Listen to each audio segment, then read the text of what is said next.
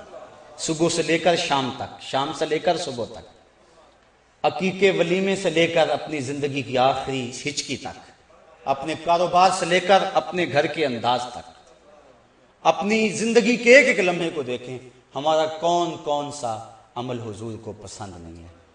اور پھر اس پہ بار بار سوچیں. یہ 2 باتیں میری آخری جو آپ کے سامنے رکھی ہیں، یہ بڑے محبتوں بڑے جذبوں کے ساتھ میں نے آپ کے سامنے رکھی ہے، اور میں نے ان باتوں کے دوران اللہ سے توفیق مانگی. اللہ کرے اتار دے آپ کے دلوں میں، اور آج کے بعد ہماری زندگی میں کوئی تبدیلی آ جائے اور ہم سوچیں.